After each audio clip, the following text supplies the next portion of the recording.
Du-yun found his children covered in blood. Not blood, beet juice. But in that half-second before his brain caught up to his eyes, before he registered the laughter, before he saw the woman on her back with his sons on top of her like she was the only safe place in the world in that half-second, his heart stopped. The Persian rugs were gone. Industrial plastic covered his $40,000 floor. Karen Jameson wore yellow rubber gloves, the kind used for chemical spills, and she was teaching his silent, perfect children to scream. Enough. The word came out like a blade. The laughter severed.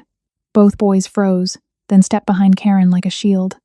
Karen stayed down for 3 seconds, deliberate. When she stood, she peeled off one glove. Snap. You're home early, she said. Not a question. Du-yun's shoes crunched through flour. Get them upstairs. Now. She pulled off the second glove. Snap. They aren't going anywhere until they finish the session. This is filth, he said. I hired you to stabilize them, not turn them into animals. Karen stepped forward, nearly his height. I'm teaching them how to fall. You've spent their lives teaching them to be perfect. I'm giving them the only thing your billions couldn't buy, which is the ability to survive you.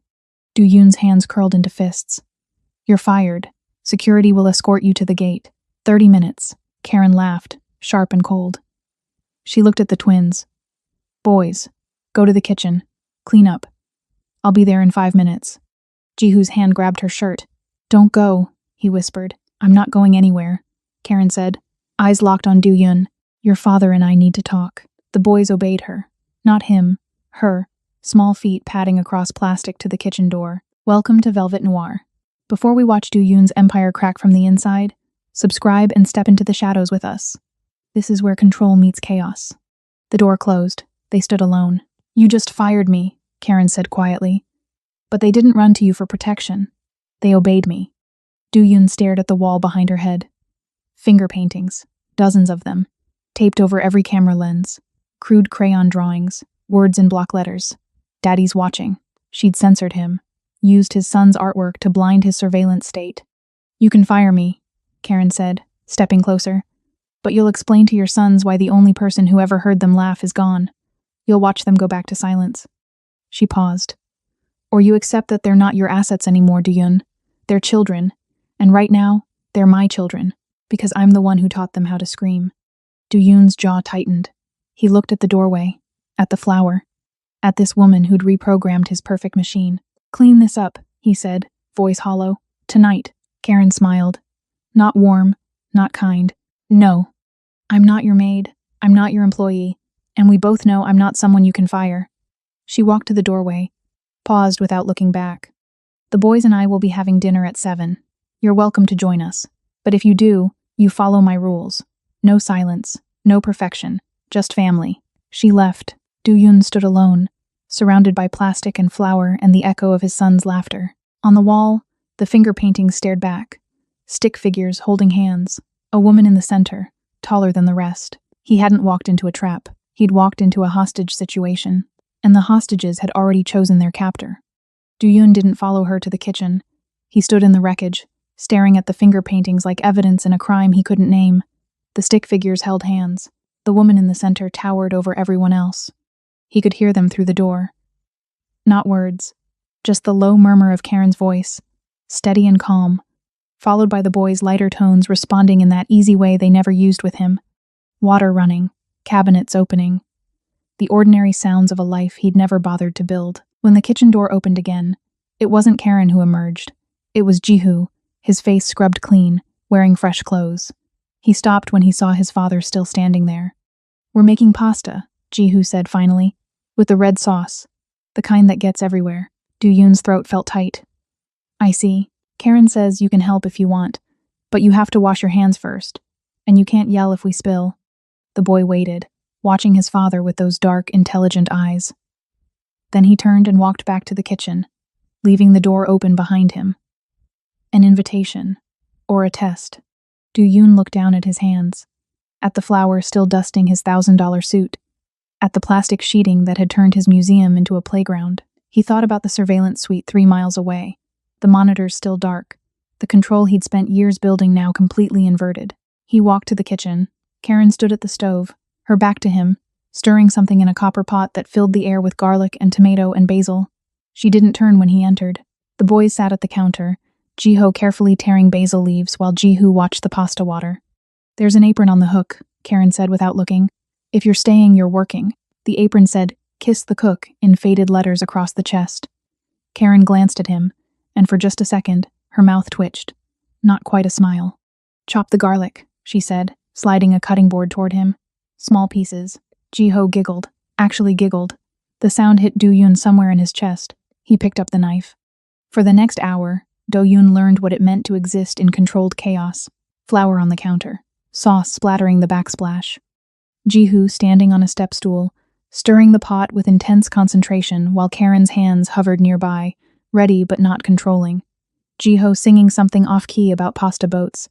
Karen moved through the space like she owned it, correcting the boys with gentle firmness, teaching them the difference between al dente and overcooked, letting them make mistakes and fixing them together. When the pasta was finally ready, they sat at the kitchen island.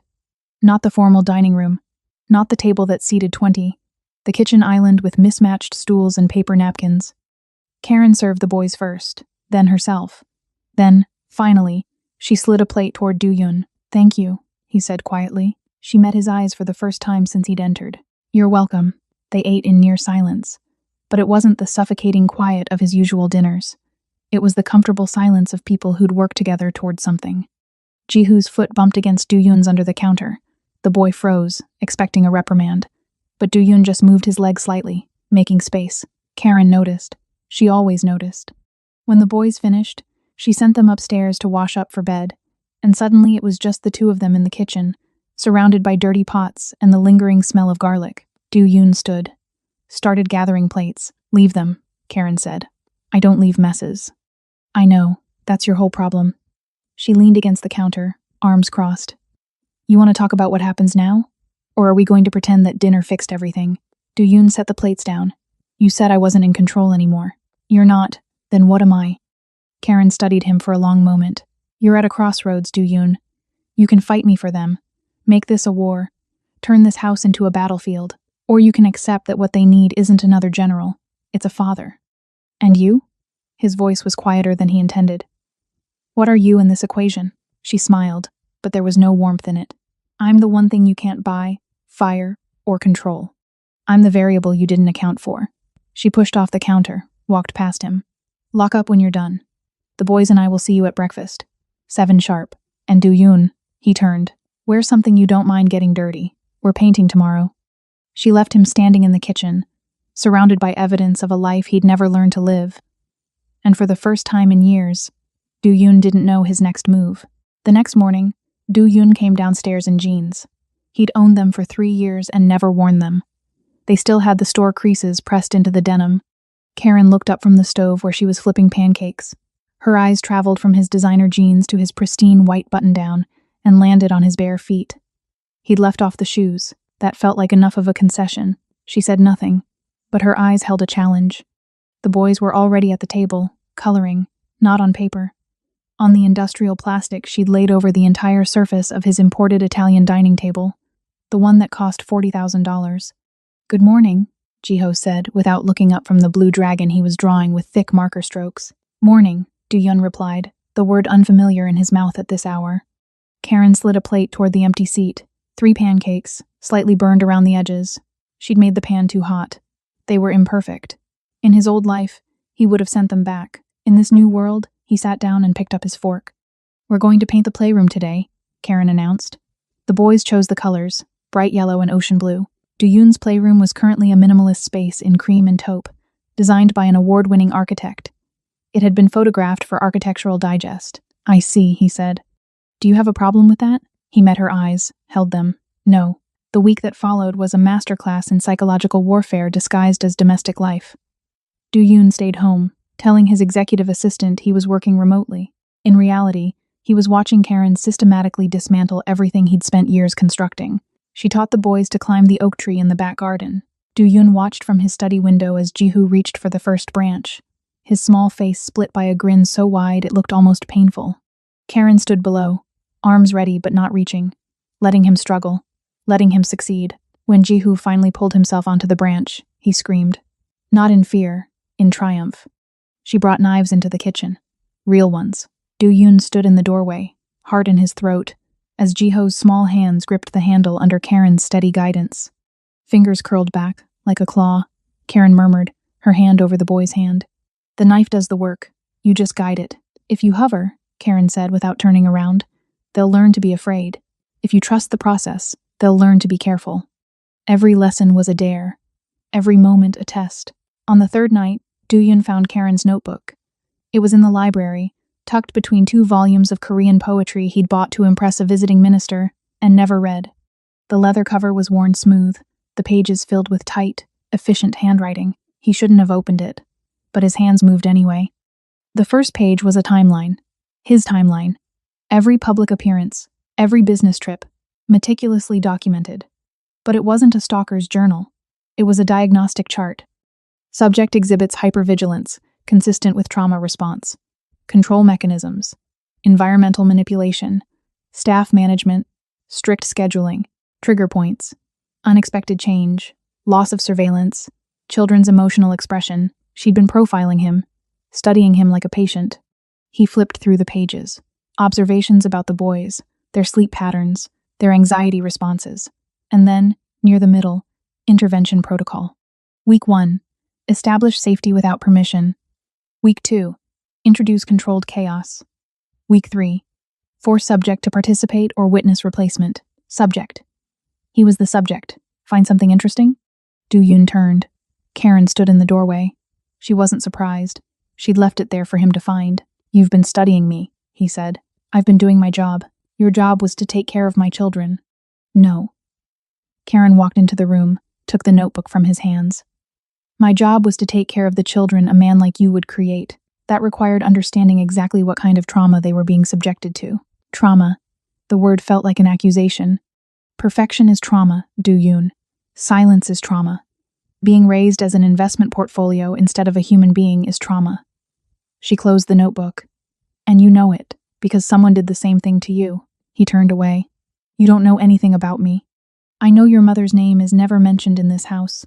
I know you have a scar on your left wrist that you hide with expensive watches. I know you sleep 4 hours a night and check the security monitors every time you wake up. She paused.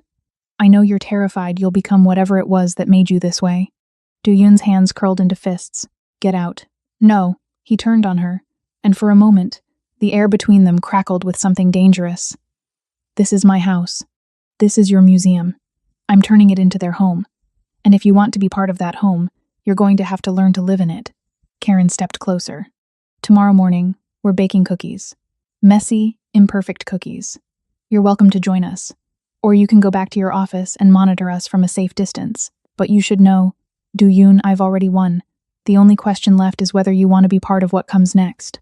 She left him standing in the library, surrounded by books he'd never read and the ghost of a life he'd never learned to build. The following night, Jiho's fever spiked at 2 a.m.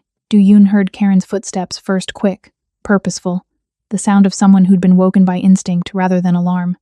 Then came the soft murmur of her voice in the boys' room, that low, steady tone she used when something was wrong but panic would only make it worse. He was already awake. He'd been sitting in his study with quarterly reports he wasn't reading, listening to the house breathe, the way he always did in the hours when sleep refused to come. By the time Dooyun reached the nursery, Karen had Jiho wrapped in a lukewarm towel, his small body shaking with chills despite the fever burning through him. The thermometer on the nightstand read 104.2 inches, glowing red numbers that looked like a warning.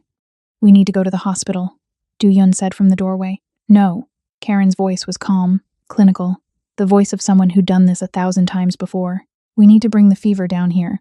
Hospital means emergency room, waiting, fluorescent lights, being treated like a case number instead of a child. He stays here. He could have. I know what he could have. I spent 6 years in pediatric trauma. I know exactly what febrile seizures look like, what meningitis looks like, what every terrifying possibility looks like. This is a fever. A bad one. But it's just a fever. She looked up at him, and her eyes were hard. You can help or you can leave. But you don't get to second-guess me. Not about this. Dooyun stayed. He pulled a chair to the side of Jiho's bed and sat down, feeling useless and oversized in the small room with its alphabet wallpaper and nightlight stars. For 6 hours, he watched Karen work. She was methodical, efficient, checking vitals every 15 minutes with the kind of precision that came from muscle memory. Temperature, pulse, respiratory rate, noted in a small journal she kept on the nightstand. She changed the lukewarm compress on Jiho's forehead, adjusted the blankets, spoke to the boy in that low, steady voice. "You're okay, baby. I know it feels bad.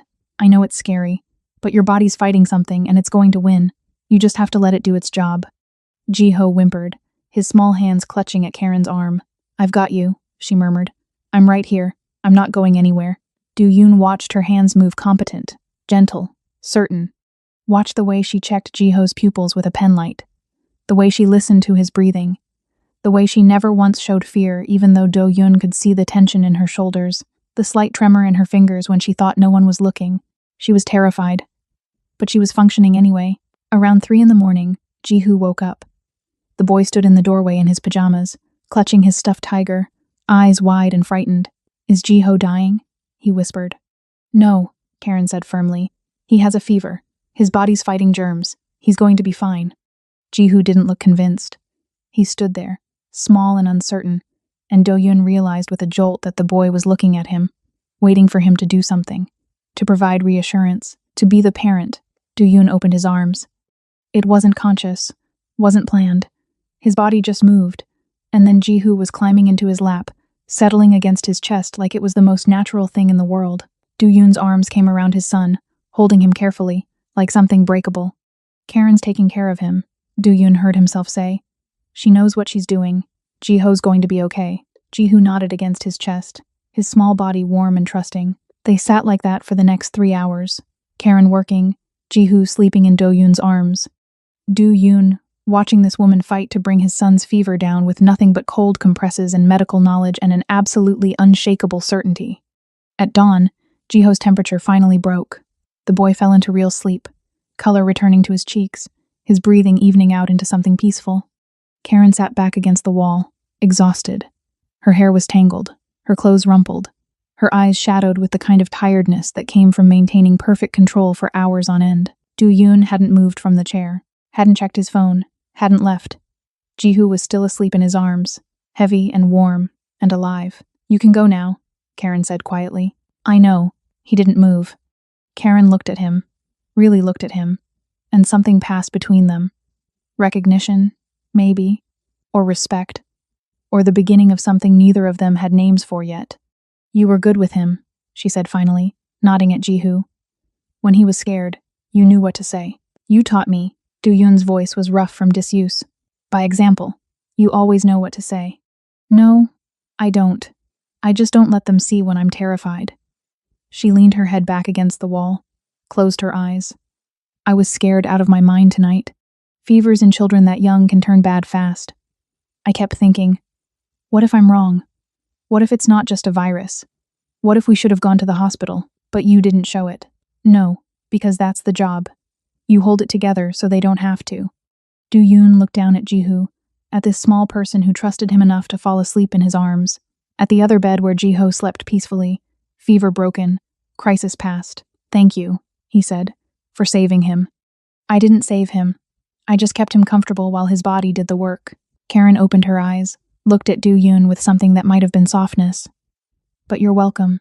They sat in silence as the sun came up, painting the room in shades of gold and pink, and Do-yoon realized that somewhere in the past 6 hours, something fundamental had shifted. He wasn't watching Karen work anymore. He was working with her, and for the first time since she'd entered his life, Do-yoon felt like maybe, just maybe, he was on the right side of the war. 2 days after the fever broke, the investigator arrived on a Tuesday, dressed like a concerned child welfare agent, carrying a leather portfolio that probably cost more than most people's monthly rent. His name was Pak, and he'd been sent by Do-yoon's uncle, a man who'd spent 30 years circling the family empire like a shark, waiting for any sign of weakness he could exploit. Karen answered the door. She was wearing paint-stained overalls and had flour in her hair from the morning's baking session, but she looked at Pak with the kind of calm assessment that made him shift his weight from foot to foot. "Mr. Pak," she said, her voice pleasant but not warm. "Do-yoon mentioned you might stop by. Please, come in." Do-yoon hadn't mentioned anything, but Pak didn't know that. She led him to the sitting room, the formal one that Do-yoon never used, the one with the uncomfortable chairs and the art that was worth more than it was beautiful. Karen offered tea. Pak accepted, probably thinking this would be easy. A young nanny, clearly out of her depth, who would be intimidated by his authority and his carefully rehearsed concerns about the children's well-being. 10 minutes later, Do-Yun heard the front door close. He looked up from his laptop to see Pak walking quickly to his car, his face white, his hands shaking as he fumbled with his keys. Do-Yun found Karen in the kitchen, calmly making herself a cup of tea, as if she hadn't just sent a professional investigator running like a man who'd seen a ghost. "What did you say to him?" "I told him the truth." She poured hot water over green tea leaves, the motion precise and unhurried. "That I knew his daughter was in rehab for the 3rd time. Cocaine, mostly, with some prescription pills mixed in. That I knew about the embezzlement he'd covered up at his last firm, not the big one everyone knows about, the small one he thought no one noticed. $300,000 over 2 years, hidden in consulting fees to a company that doesn't exist." Do-Yun stared at her. "How did you—" "I told him I could read people the way he wished he could. That I could see every micro-expression, every tell, every tiny signal that broadcasts what someone's desperate to hide." She took a sip of tea, her eyes never leaving Do-Yun's face.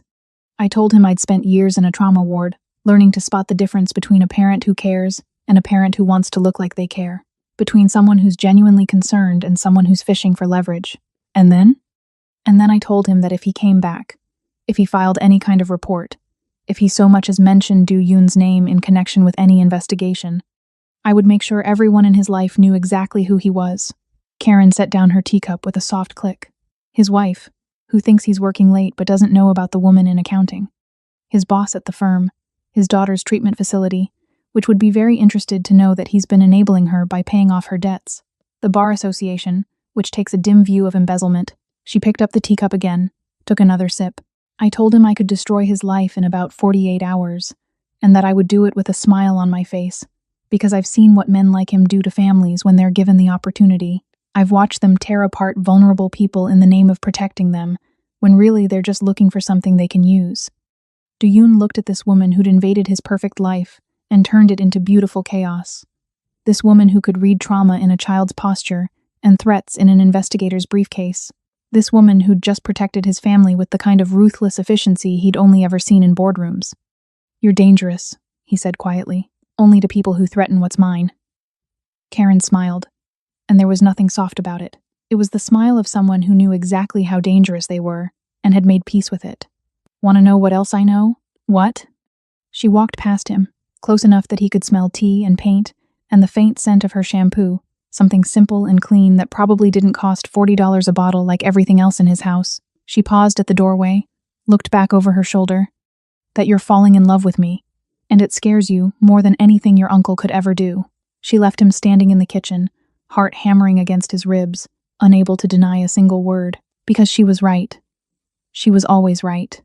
He'd spent 6 weeks watching her dismantle his life. 6 weeks watching her teach his sons to scream and climb and laugh. 6 weeks watching her move through his house like she owned it, marking it with flour and paint and the sound of children's joy. And somewhere in those 6 weeks, between the pasta dinners and the fever vigils and the moments when she looked at him like she could see straight through to the broken parts he'd spent his life hiding, he'd stopped seeing her as an employee. He'd started seeing her as the only person who'd ever made him want to be better than he was. That night, Do-Yun sat in his study and did something he'd never done before. He closed his laptop, put down his phone, turned off the security monitors, and he let himself imagine what it would be like to live in a house that wasn't a museum, to be a father instead of a curator, to let someone in, all the way in, past the walls and the surveillance and the carefully constructed barriers. It was terrifying, but for the first time in his life, Do-Yun thought maybe it was worth being terrified. It happened on a Sunday, 3 weeks after Jiho's fever. Do-Yun found Karen in the foyer, coat on, overnight bag in hand. She wasn't sneaking out, wasn't running. She was standing in full view of the security cameras he'd quietly reactivated, car keys in her hand, testing him one more time. "Where are you going?" "Out. The boys are napping. Mrs. Chen is here. You're perfectly capable of watching them for 2 hours without constant supervision." Her voice was matter of fact, but her eyes held a challenge. "That's not what I—" He stopped, tried again. "What I meant was, where are you going? I'd like to know. Would you?"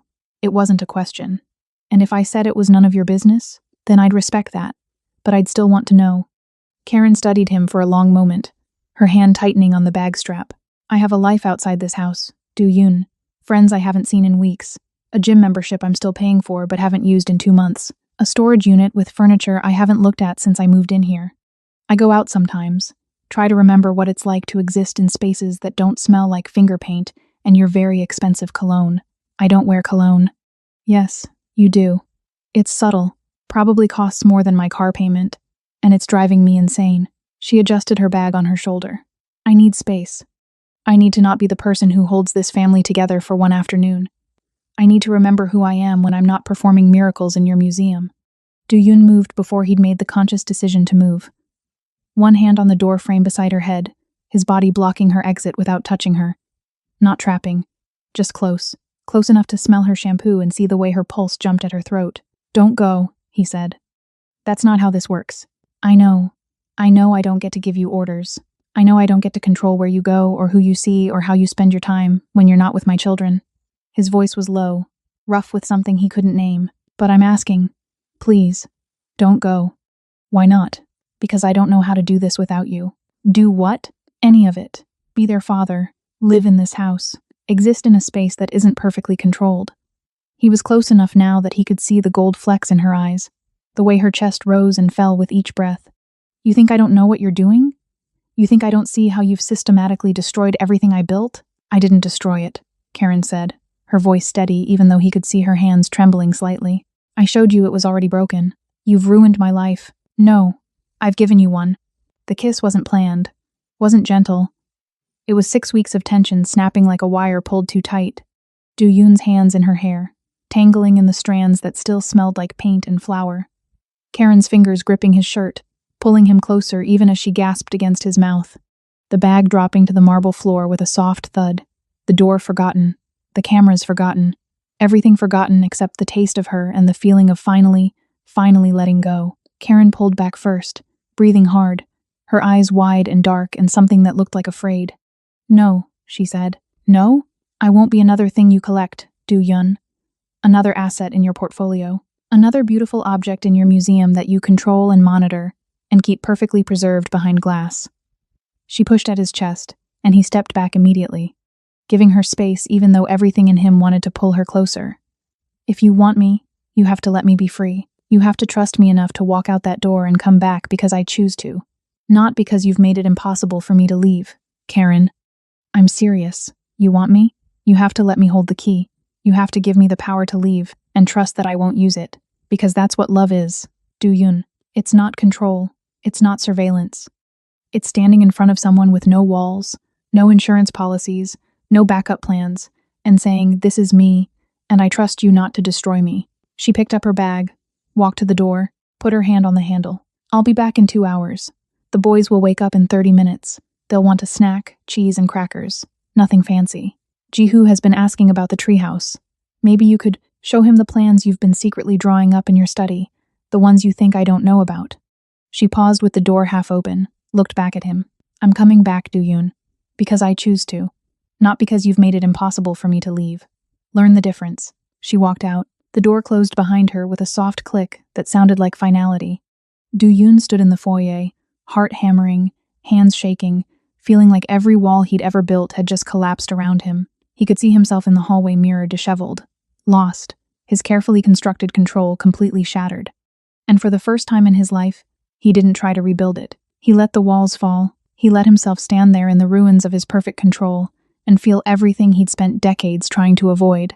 The fear, the vulnerability, the terrifying possibility that loving someone meant giving them the power to destroy you. And then he went upstairs to check on his sons, because that's what fathers did, even broken ones. For 3 days, the house felt like a battlefield after the war was over, scarred but standing, uncertain but breathing. Karen came back from her 2 hours away. She made dinner. She read bedtime stories. She corrected the boys' homework and taught them a new card game and painted with them in the playroom. But when Do-yoon entered a room, she found a reason to leave. He'd kissed her. She'd kissed him back. And then she'd walked out the door and come back exactly 2 hours later, as promised. Now neither of them knew how to exist in the space between what had happened and what came next. On the 4th day, Do-yoon found himself in his office, staring at a tablet he rarely touched. The master control for every lock, camera, and gate on the estate. His insurance policy, his final line of defense against a world that felt increasingly out of his control. He'd had it made 3 years ago, against the explicit advice of his lawyers. They'd said consolidating all that power in one device was insanity, a single point of failure that could destroy him if it fell into the wrong hands. They'd recommended distributed systems, multiple fail-safes, layers of redundancy. But Do-yoon hadn't cared about their recommendations. He'd needed to know he had it. The final word, the ultimate override. The thing that meant no matter what happened, no matter who tried to take something from him, he could never truly lose control. Now he held it in his hands and felt its weight like an anchor dragging him down. Ji-hoo appeared in the doorway, wearing mismatched socks and the serious expression he got when he was trying to solve a problem too big for his age. "Karen's crying," the boy said quietly. Do-yoon looked up. "What?" "In her room. I heard her through the door." Ji-hoo's face was solemn, older than his 4 years. "Did you make her cry?" "I don't know. Maybe. Probably. You should fix it." The boy walked further into the room, stopped in front of Do-yoon's desk. "She fixes everything for us. When we're sad, when we're scared, when we make mistakes, she always fixes it. She should get fixed too." Do-yoon felt something crack in his chest. "It's not that simple, Ji-hoo. Why not?" "Because fixing things with people is different than fixing broken toys. Sometimes you can't just glue the pieces back together. Karen says when something's really broken, you don't glue it back the same way. You make something new with the pieces." Ji-hoo looked at the tablet in Do-yoon's hands. "Is that your phone?" "No, it's something more important. More important than a phone?" "What does it do?" Do-yoon looked at the device, then at his son. "It controls everything in the house. All the locks, all the cameras, all the gates. With this, I can see everything, control everything, make sure nothing bad happens." "Oh," Ji-hoo thought about this. "Does it make Karen stop crying?" "No. Then maybe it's not as important as you think." The boy left, trailing one hand along the wall the way he always did, and Do-yoon sat with those words echoing in his head. Maybe it's not as important as you think. He thought about Karen's notebook, about her observation that he exhibited hypervigilance consistent with trauma response, that his need for control stemmed from childhood loss of agency. She was right. She was always right. His mother had been the first person to teach him that love came with conditions, with requirements, with the constant threat of withdrawal if he didn't perform perfectly enough, if he didn't meet every expectation, if he showed any sign of weakness or need. So he'd built a life where nothing could be withdrawn, where he controlled every variable, where love wasn't necessary because possession was enough, where surveillance replaced trust and contracts replaced connection. And then Karen had walked in and exposed it all for what it was, a prison he'd built for himself, decorated with expensive things and empty rooms. She'd shown him that his sons weren't possessions to be managed, that his house wasn't a fortress to be defended, that the life he'd built was just a very expensive way of hiding from the one thing he'd always been afraid of: being seen, being known, being loved not for what he could provide or control, but for who he was underneath all of it. Do-yoon stood up, took the tablet, walked downstairs and out the front door, across the driveway to where Karen's car was parked. He left the tablet on her driver's seat with a note written on the back of a business card in his precise handwriting. "You were right. I've been falling in love with you. And yes, it terrifies me more than anything, but not as much as the thought of losing you because I was too afraid to let go. This has every password, every security code, every way to lock me out or let me in. You could destroy me with this, bankrupt me, expose me, take everything. I'm giving it to you anyway, because you taught me that love isn't about control, it's about trust. Die."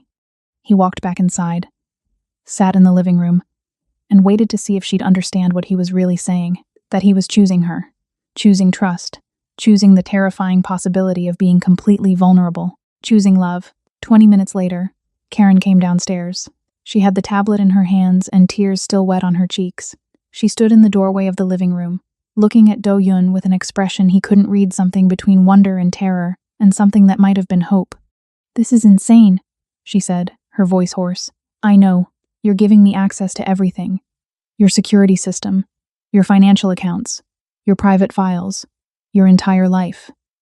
She held up the tablet like it was evidence in a trial. "I could ruin you. I could lock you out of your own house. I could drain your accounts. I could send everything to the press. I could destroy you. You could. So why would you do this?" Do-yoon stood up slowly, walked toward her until they were close enough to touch, but didn't. Not yet. He needed her to hear this first, because 6 weeks ago, you walked into my life and called me a subject. You studied me like I was a case file. You documented every trauma response, every control mechanism, every way I'd failed my children without meaning to. He paused, his throat tight. And you were right about all of it. Do-yoon. No, let me finish. His hands were shaking, so he shoved them in his pockets. You said I needed to choose whether I wanted to keep being the subject of my own trauma or be the author of a different story. I'm choosing. Right now, I'm choosing to trust you, to give you the power to destroy me completely, and believe that you won't. Why? Because that's what you asked for. You said if I wanted you, I had to let you hold the key. You had to be free to leave, and trust that you'd choose to stay. He pulled his hands from his pockets, held them out, open and empty and trembling. So here's the key.